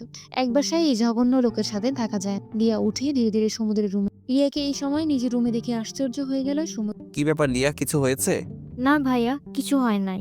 তাহলে এই সময় তুমি আমার রুমে? আমি কিছু কথা বলতে চাই আপনাকে ভাইয়া। আচ্ছা বলো। ভাইয়া, আমি আয়ানকে ডিভোর্স দিতে চাই। আমি ওর সাথে আর থাকতে পারছি না। আর আমি আয়ানকে এসব কথা বলার সাহসও পাচ্ছি না। আয়ান আমার মা আর ভাইকে নিজের কাছে আটকিয়ে রেখেছে। দেখো লিয়া, ডিভোর্স সবকিছু সমাধান না। ভেবে দেখো, এখন তুমি একা না। বাবুরে তো আয়ান তোমাকে দিবে না। সেও এই বাচ্চার বাবা, সে তো তার অধিকার ছাড়বে না। আমি কিছু জানি না ভাইয়া, আপনি কিছু একটা করুন। আপনার মা আর ভাই আমাদের নিয়ে সেই খেলা শুরু করেছে, তো অনেক ভয়ঙ্কর। উনি আয়ানের সাথে আবরারের প্রেয়সীর বিয়ে দিতে চাচ্ছে, আর আয়ানও রাজি। আমার জীবন যেভাবে নষ্ট হলো, আমি চাই না আমার বেস্ট ফ্রেন্ডের জীবনটাও ও এইভাবেই নষ্ট হোক। আয়ান অনেক ভয়ঙ্কর ভাইয়া। নিজের উদ্দেশ্য হাসিল করতে কাউকে মেরে ফেলতেও দুবার ভাববে না। সমুদ্র অবাক হয়ে তাকিয়ে আছে লিয়ার দিকে। মেয়েটা নিশ্চুপ কান্না করে যাচ্ছে। হেঁচকে উঠে গেছে তার। সমুদ্র বেশি অবাক হলো তার মায়ের কথা শিখি। ঠিক শুনেছে, তার মা এমন জঘন্য কোনো কাজ করতে পারে? শান্ত হও লিয়া, তোমার এই অবস্থা এমন অস্থির মানায় না। এক কাজ করো, গিয়ে রেস্ট নাও, আমি দেখছি কি করা যায়। লিয়া সমুদ্রের কথায় ভরসা ফেলো। সমুদ্রের মাথা কাজ করছে না, কি করবে। উঠে সে তার বাবার মায়ের কাছে গেল। আম্মু আসবো? হ্যাঁ বাবা, আয় তুই। তোর কি পারমিশন নেওয়া লাগে? আমি কিছু কথা বলতে চাচ্ছি বাবা তোমাদের। হ্যাঁ বল। শোনো, আয়ানের বিয়ে হয়েছে। কয়েকদিন পর এই বাড়িতে নতুন একজন আসবে, তাই না? আমি চাচ্ছিলাম ব্যবসার সব ভার তুমি আয়ানের উপর ছেড়ে দিয়ে রেস্ট করো। কি বলতে চাচ্ছিস তুই বাবা? আর এই সম্পত্তির অর্ধেক মালিক তুই। আমার নামের সব সম্পত্তি আমি আগেই তোকে দিয়ে দিয়েছি। এটাই তো অন্যায় করেছো তুমি বাবা। আমার কথায় কষ্ট পেও না বাবা। আমি যেমন তোমার সন্তান, আয়ানও ঠিক তেমন। তাহলে আমাদের দুজনকে তোমার সমান চোখে দেখা উচিত। তুমি কিভাবে তোমার নামের সব আমাকে দিয়ে দিলে? আয়ান কি পেয়েছে বাবা? ওর অধিকার আছে। শিকদার বাড়ির একমাত্র বংশধর তুই সমুদ্র। আর এই শিকদার বাড়ির রক্ত হিসেবে তোর পাওয়ার কথা। তাহলে বাবা, আজ আমারও বলার কথা, আয়ান যেমন তোমার ছেলে না, তেমন আমিও তো আম্মুর ছেলে না। সেই হিসেবে আম্মুর আমাকে লালন পালন করা উচিত হয় নাই। আমাকে সে আয়ানের থেকে বেশি ভালোবাসা দিয়েছে, এটাও তার উচিত হয় নাই। তোমার ভাবনা আর কাজের জন্য আয়ানের এই অবস্থা। সমুদ্র, তুই তোর বাবার সাথে এইভাবে কথা বলবি না। ওনার যা ভালো মনে হয়েছে তিনি তাই করেছে। এইসব বলার কোনো মানে নাই। কিভাবে বাদ দিব আম্মু? তুমি আমাকে কোনো স্বার্থ ছাড়াই ভালোবেসে গেলে। আর আব্বু কেন পারল না আয়ানকে আমার মতো করে দেখতে? ছোট থেকে সব আমি পেয়েছি, আয়ান কিছু পাই নাই। বাবা তার খোঁজও রাখে নাই। আফিয়া শিকদার কান্না করছে। সে যেমন হোক সমুদ্রকে সে অনেক ভালোবাসে। সমুদ্রের জন্য তার ভালোবাসা আদৌ স্নেহ কম ছিল না, কিন্তু তার বাবা আয়ানের প্রতি সে সমান দায়িত্ব পালন করতে পারে না। আজ এত সব কিছুর জন্য দায়ী একমাত্র সমুদ্রের বাবা। সে যদি আয়ানকে সমুদ্রের মতো ভালোবাসা দিত, তাহলে আয়ানের মনে সত্যতা এসে সবকিছুর লিমিট থাকে। ছোটবেলা থেকে আয়ানের প্রতি এমন ব্যবহার করায় তার মন বিষিয়ে গেছে, তাই তো সমুদ্রকে ঘৃণা করে। আমার কথায় কষ্ট পেয়ে থাকলে ক্ষমা করে দিও, কিন্তু এটাই। তোর কথা ভুল নয় সমুদ্র। আমি অন্যায় করেছি, তাই আয়ান এমন হয়েছে। তুই যা ভালো মনে করিস তাই কর। দরকার নাই সমুদ্র, তোমার নামে যা আছে তোমার থাকুক, আয়ানকে দিতে হবে না। আমি তোমাকে আয়ানের থেকেও বেশি ভালোবাসি। আমি জানি আম্মু তুমি আমাকে ভালোবাসো, আমিও তোমাকে অনেক ভালোবাসি। এই সম্মতির জন্যই না তুমি আমার প্রিয়সীকে আমার থেকে আলাদা করে আয়ানের সাথে বিয়ে দিতে যাও, যাতে আয়ান ওর ভাগের সম্পত্তি পায়। আমার প্রিয়সী কে হলেই হবে, আর কিছু চাই না। রাতে উকিল আসবে, তোমরা উপস্থিত থেকো ঠিক সময়ে, আমি আসি। সমুদ্র যাওয়ার পথে তাকিয়ে থাকে। তাদের দুজনের মনেই আজ পাহাড় সমান অপরাধবোধ। দুজন সময় শিখদের বাড়ির প্রতিটা মেম্বার আজ ড্রয়িং রুমে উপস্থিত। প্রেগনেন্ট লিয়াও সেখানে এসে দাঁড়ায়। তা দেখে প্রেয়সী উঠে দাঁড়িয়ে তাকে বসতে দেয়। আমাদের আজ এখানে রাখার কারণ কি সমুদ্র, আমাদের বলবে? হ্যাঁ অবশ্যই চাচ্চু, জানাবো। আশা করি আপনি আমাকে বিশ্বাস করেন। তোকে বিশ্বাস করবো না তো আর কাকে করবো বাবা? তাহলে বসে একটু অপেক্ষা করো। প্রেয়সীর বাবা আর সমুদ্রের কথোপকথনে আয়ান বিরক্ত হচ্ছে। আয়ান চেয়েও কিছু বলতে পারছে না। কি এমন কাজ যে সবাই চুপচাপ আছে? তখনই একজন উকিল বাড়িতে আসলো। সরি সমুদ্র, আমার আসতে একটু লেট হয়ে গেল। ইটস ওকে মিস্টার মিনহাজ, এবার আপনার যা কাজ করার তা শুরু করুন। সব রেডি করাই আছে, শুধু আপনাদের সাইন করলেই হবে।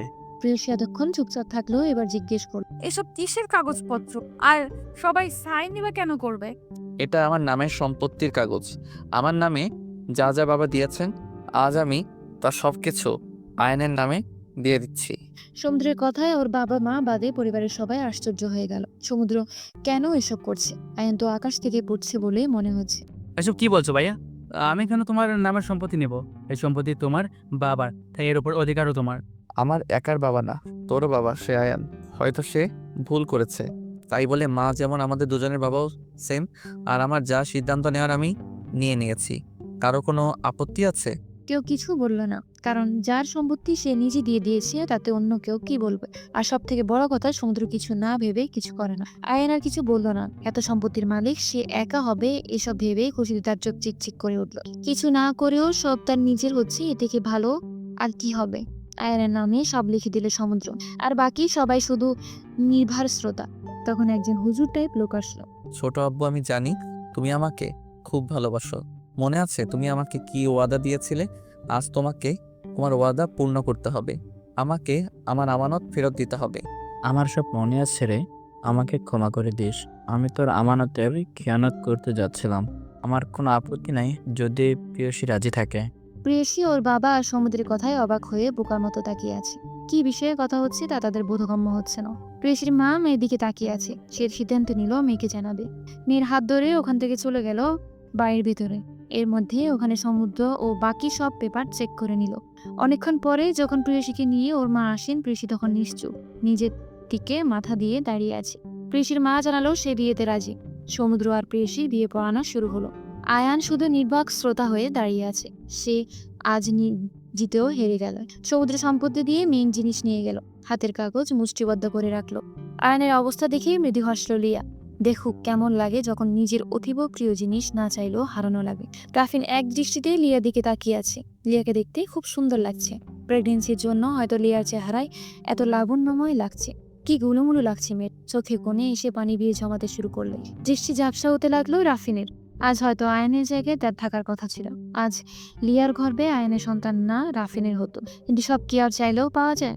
লিয়া রাফিনের ভাগ্যে ছিল না, তাই আজ সে অন্য কারো। চোখ থেকে গড়িয়ে পড়া পানি হাত দিয়ে মুছে ফেলল সে। সমুদ্র আর প্রেয়সীর বিয়ের পরে সমুদ্র সবাইকে জানায় তার চাকরি না হওয়া অবধি তারা এই বাড়িতেই থাকবে। সমুদ্রের এহেন কথায় বাড়ির কেউ রাজি না। প্রিয়সী, আমি চাইছি তুই তোর নামের সব রাফিনকে দিয়ে দিবি। আজ থেকে তুই আমার স্ত্রী। আমি চাই তোর স্বামীর যতটুকু আছে ততটুকুই তোর হবে। আর যদি তুই চাস এই শিকদার বাড়িতে থাকতে, তাহলে আমার আপত্তি নেই, কিন্তু আমি এই বাড়িতে থাকবো না। এখন এই বাড়ি আয়ানের। যেমন আয়নের ঠিক তেমন আমারও সমুদ্র। তুমি আর প্রিয়সী কোথাও যাস না বাবা। ছোট আব্বু, আম্মু, আমাকে বিশ্বাস করতে পারো। আমি যেখানে যাই তোমাদের মেয়েকে কষ্ট পেতে দিব না। ও যাতে সব থেকে ভালো থাকে, আমি সেই ব্যবস্থাই করব। ভাই তুমি এখানে থাকবে, কোথাও যাবে না। আয়ান না চাইতেও নিজের ইমপ্রেশনস বজায় রাখতে এটা বলল। না আয়ান, আমি অনেক পেয়েছি এই বাসা থেকে, এবার না, তোর পালা। প্রিয়সী, আমি চাই আমরা যাওয়ার পর রাফিন ও তার সমান অধিকার পাক। রাফিন নিজের অধিকারে দাপটের সাথে এই বাসায় থাকবে। ভবিষ্যতে ওর বিয়ে হবে, তখন ওর স্ত্রী সন্তান হবে, যাতে তাদের অধিকার ঠিকঠাক থাকে। প্রেয়সীর মনে সমুদ্রের প্রতি সম্মান বাড়তেই থাকে, থাকবেই না কেন। সমুদ্র সবার কথা ঠিকভাবে মনে রেখে সব সিদ্ধান্ত নেয়।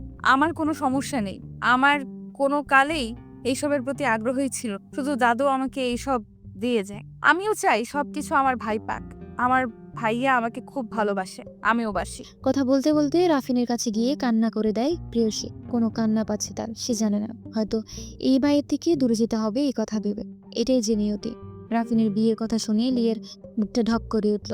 উঠবেই বা না কেন, নিজের সামনে নিজের ভালোবাসা অন্য কারো হবে এমন কথায় তো কষ্ট হবেই। কিন্তু লিয়া, সেও তো অনেক আগেই রাফিনকে ঠকিয়েছে। সে তো আয়ানের মোহে আটকে রাফিনকে ধোকা দিয়েছিল। আয়ান তো একাদশী না। ইয়ের ইচ্ছে না থাকলে আয়ানের একা এত দূর আগানো কখনোই হতো না। সুমাইয়া নিজের বান্ধবীর জন্মদিনে গিয়েছিল। সে যখন এসে জানবে সমুদ্রের বিয়ে হয়ে গেছে তখন কি হবে। সবাই যে যার কাজে ব্যস্ত। আজ হুট করে যেভাবে বিয়ে হয়ে যাবে কেউ ভাবে না। প্রেয়সী নিজের রুমে দরজা আটকে বসে আছে। প্রেয়সীর মা আর সমুদ্রের মা রান্নাঘরে রান্না করতে ব্যস্ত। আয়ান যেন কোথায় বেরিয়ে গেছে। ড্রয়িং রুমে সোফায় বসে লিয়ার সামনেই রাফিন। এভাবে বসে থাকাতে লিয়ার খারাপ লাগছে, কিন্তু হুট করে দাঁড়াতে পারে না। এত বড় পেট নিয়ে তাড়াহুড়ো করে দাঁড়ানো যায় না। রাফিন এতক্ষণ ধরে লিয়ার হাসপাস করা দেখেছে। নিজের নীরবতা ভেঙে রাফিন বলল, কেন আমার সাথে প্রতারণা করলে লিয়া? আয়নের মাঝে কি এমন দেখলে যে আমার কথা ভুলে গেলে? আমাকে কি ভালোবাসা নাই কখনো? আমাকে ভুল বোঝেন না রাফিন, আমি তোমাকে ভালোবাসি, কিন্তু আমার মতিভ্রম হয়েছিল। তাই তো আমি কিছু না ভেবে আয়নের ফাঁদে পা দিই। বাইরের চাকচিক্যের মোহে পড়ে যাই আমি। আমাকে ক্ষমা করে দিও। নিজের লাইফে এগিয়ে যাও রাফিন। আমার জন্য এতটা ভাবার জন্য ধন্যবাদ তোমাকে। এসো আমি তোমাকে দাঁড়াতে হেল্প করি। এখানে আর কেউ নেন। রাফিন লিয়ার অনুমতির অপেক্ষায় থাকলো না। লিয়া তাদের কজ্জি ধরে দাঁড়াতে সাহায্য করলো। লিয়া ধীরে ধীরে এক এক সিঁড়ি বেয়ে উঠছে, আবার থেমে যাচ্ছে। বুঝে যাচ্ছে তার কষ্ট হচ্ছে। এভাবে দাঁড়িয়ে থেকে আবারও আরেক সিঁড়ি উঠলো। এভাবে উপরে ওঠা লিয়ার কাছে অনেক টাফ লাগছে। এক পা উপরে দিয়ে ভারসাম্য হারিয়ে সিঁড়ির নিচে পড়ে গেল লিয়া। গগন বিদারী চিৎকার দিয়ে উঠল সে। রাফিন লিয়ার চিৎকার শুনে দৌড়ে লিয়ার কাছে যায়। এই অসহ্য ব্যথার যন্ত্রণায় ছটফট করছে। সারা ফ্লোর রক্তে ভেসে যাচ্ছে। বাড়ির সবাই ও প্রিয়সী দৌড়ে আসলো। আমার বাচ্চাকে বাঁচাও রাফিন, আমাকে হাসপাতালে নিয়ে চলো। রাফিন চুপচাপ পাথরের মতো বসে আছে। লিয়ার করুণ আত্মনাদ তার কানে পৌঁছালো মাত্র তার হুঁশ আসে। সে বাজা গোলাপ করে আগাতে বাড়ির সবাই সাথে যায়। বাড়িতে রাফিন বাদে কোনো পুরুষ নেই। রাফিন গাড়িতে পিছের সিটে রাখে, সেখানে প্রিয়সী আর তার মা বসলো। আর আফিয়া শিকদার রাফিনের পাশে বসলো। সবাই খুব চিন্তিত। আফিয়া শিকদার যতই লিয়াকে অপছন্দ করুক না কেন, লিয়ার অবস্থা তেমন ভালো না। লিয়া, চোখ খোল আর একটু কষ্ট কর, আমরা হসপিটালে যাচ্ছি, প্লিজ চোখ খুলে রাখ। আমি আর পাচ্ছি না রনু, আমার মনে হয় আর বাঁচবো না, কিন্তু আমার বাচ্চাটাকে বাঁচা প্লিজ। কিছু হবে না তোর আর বেবির, আল্লাহকে ডাক লিয়া। কথা বলতে বলতেই তারা হাসপাতালে চলে গেল। প্রিয়সীর মা সবাইকে ফোন দিয়ে খবর জানানো। শুধু সমুদ্র আর আয়ানকে ফোনে তারা পায় না। লিয়াকে ওটিতে নিয়ে যাওয়া হয়েছে। রক্ত লাগবে তা আফিয়া শিকদার দিবে বলে ঠিক করেছে। লিয়ার অবস্থা তেমন ভালো না, সিজার করতে হবে তার। সবাই চুপচাপ বসে বসে আল্লাহকে স্মরণ করে যাচ্ছে। ঘণ্টা খানেকের মধ্যে সমুদ্রের বাবা আর প্রিয়সীর বাবাও সেখানে উপস্থিত হয়। নার্স একটা বাবুকে কোলে নিয়ে আসি লিয়ার ছেলে বাবু হয়েছে। তবে উপর থেকে বড়ায় বাচ্চাটা মাথায় ভালোই চোট পেয়েছে, তাই তাকে শিশু ওয়ার্ডে ভর্তি করে রেখেছে। লিয়ার এখনো জ্ঞান ফিরে নাই। আয়ান আর সমুদ্র হাসপাতালে চলে এসেছে। আইমের চোখ ফোলা, নিবি কেঁদেছে, তাই হন্তদন্ত হয়ে কেবিনে ঢুকে পড়লো সে। লিয়ার পাশে বসে তার হাত ধরে কেঁদেই যাচ্ছে। আয়নের মতো মানুষ ভালোবাসতে জানে, তাকে বিশ্বাস হয়? স্ত্রীর এমন অবস্থায় সে যে ভেঙে পড়েছে। মা, ও মা, আমার বেবি কেমন আছে? আর লিয়া চোখ খুলছে না কেন মা? ওরে তাকাতে বলো, দেখো আমার বুকটা খালি খালি লাগছে। কাঁদে না আয়ান, লিয়া ঠিক আছে। আর তোর ছেলে বাবু হয়েছে, ওর একটু সমস্যা, এই জন্য ওকে চেক আপের জন্য রাখা হয়েছে বাবা। সব আমার দোষ। আমি তো লিয়াকে একা ফেলে গেলাম। আজ আমি থাকলে তো এটা হতো না আম্মু। আমি অনেক খারাপ আম্মু। আল্লাহ আমাকে এভাবে শাস্তি কেন দিল? আমার বাচ্চাটা তো দোষ ছিল না কোনো, কেন এভাবে কষ্ট পাচ্ছে ও? আয়নের আহাজারিতেই সবার মন খারাপ করে দিচ্ছে। আয়ন যতই খারাপ হোক না কেন, এমনটা কারোর মানার যোগ্য না। প্রেয়সী আর সমুদ্র এক জায়গায় বসেছিল। আপনি বাবুকে দেখবেন? হ্যাঁ আমি দেখবো, তুমি দেখছো? না, চলেন দেখে আসি। প্রেয়সী আর সমুদ্র চলে গেল বাবুকে দেখতে। বাবুটা কত ছোট্ট আল্লাহ! সময়ের আগে দুনিয়াতে আসা এখনো অনেক উইক দেখা যাচ্ছে বাবুকে। দেখতে দেখতেই 16 দিন চলে গেছে। আয়ান, সমুদ্র আর প্রেয়সী একদিন হাসপাতালে ছিল। আয়ান একদিন অনেক শান্ত ছিল, কারোর সাথে বেশি কথা বলে না। এমনি লিয়ারও। লিয়া আয়ানের প্রতি আবারও দুর্বল হয়ে পড়েছে। আয়ানের এমন কেয়ারিং কান্না সবকিছুর জন্য। বাচ্চাকে কোলে নিয়ে আয়ান সে কি কান্না। প্রতিটা মানুষ খারাপ হতে পারে, কিন্তু কোনো বাবা খারাপ হয় না। সন্তানের প্রতি ভালোবাসাও মিথ্যে হয় না, তা আয়ানকে দেখলেই বোঝা যায়। আজকে সবাই লিয়া আর ওর বাচ্চাকে নিয়ে শিকদার বাড়ি যাবে। বাচ্চার নাম রাখা সাধারণত 7 দিন করে। বাবু অসুস্থ থাকায় 21 দিন করবে বলে সবাই ঠিক করেছে। শিকদার বাড়িতে নতুন অতিথির আগমন আবারও খুশিতে ভরে উঠেছে। প্রেয়সী লিয়ার সাথে কোনো কথা না বললেও সারাদিন বাচ্চাটার সাথে খুব দুষ্টামি করে। আকিকার সব আয়োজন আয়ান আর সমুদ্র মিলেমিশে করছে। বাড়ির সবার এটা দেখে খুব ভালো লাগছে। অবশেষে 2 ভাইয়ের মধ্যে ঝামেলার অবসান ঘটতে চলেছে। এত খুশির মধ্যেও সব থেকে খারাপ আছে সুমাইয়া। এই খুশি যেন তার 2 চোখের বিষ। প্রেয়সীর প্রতি সমুদ্রের ভালোবাসা কেয়ার দেখে জ্বলে পুড়ে মরছে সে। অবশেষে নাম রাখার অনুষ্ঠানে বাচ্চার নাম রাখা হলো লিয়ান শিকদার। নামটা অবশ্য প্রেয়সীর রাখা। আয়ান আর লিয়ার নামের সাথে মিলিয়ে রাখা হয়। সব অনুষ্ঠান শেষে প্রেয়সী আর সমুদ্র ঘুরতে যাবে বলে ঠিক করে রাখে। প্ল্যান অনুযায়ী তারা বেরিয়ে যায়। প্রিয়, আমাকে বিয়ে করে কি তোর কোনো আফসোস হয়? আফসোস কেন হবে আমার? আপনার মতো কাউকে পেয়েছি, সেটাই আমার ভাগ্য। তুই যে আমাকে ভালোবাসিস না প্রিয়সী, আমি তো চাই প্রিয়সীর ভালোবাসায় ভেসে যেতে। কে বলেছে আপনাকে সমুদ্রে যে প্রেয়সী আপনাকে ভালোবাসে না? কই, প্রিয়সী তো কখনোই আমাকে বলে নাই সে আমাকে ভালোবাসে। সমুদ্রের যে মজা করছে তা তার এক্সপ্রেশন দেখে বুঝে গেল প্রেয়সী। আমি মজা করছি না। জানেন, আমি আমার অনুভূতি বলতে পারি না, সব কথা গুছিয়ে সাজিয়েও বলতে পারি না। তবে আমি আপনাকে খুব ভালোবাসি। এই প্রেয়সীর ভালোবাসা আপনার প্রতি এক সমুদ্র সমান। তারপর রৌনক আর সমুদ্র সিলেটের চা বাগানে ঘুরতে গেল। জায়গাটা তাদের অনেক পছন্দ হয়েছে। এবার ভাবলো আপাতত এখানে একটা বাসা ভাড়া নিয়েই দিন কাটাই। তারপর সুন্দর একটা বাসা তৈরি করবো এখানে। আর শিকদার বাড়িতে খুব কম মাঝে মাঝে যাবে তারা, এটাই সিদ্ধান্ত নিল। বাসার নাম কি দেওয়া যায়? সমুদ্র বলল, বলো না গো প্রেয়সী। নাম রাখা যেতে পারে প্রেয়সীর সমুদ্রী বিলাস। শেষে বিলাস কেন? কেন বিলাস আমাদের সন্তানের নাম। এই যে বন্ধুরা, গল্প শেষ করে কমেন্ট না করেই চলে যাচ্ছ, এটা কিন্তু ঠিক না। তাড়াতাড়ি কমেন্ট করো। আর যারা এখনো আমাদের চ্যানেলটি সাবস্ক্রাইব করো নাই, জলদি করে সাবস্ক্রাইব করে আমাদের চ্যানেলের একজন মেম্বার হয়ে যাও প্লিজ।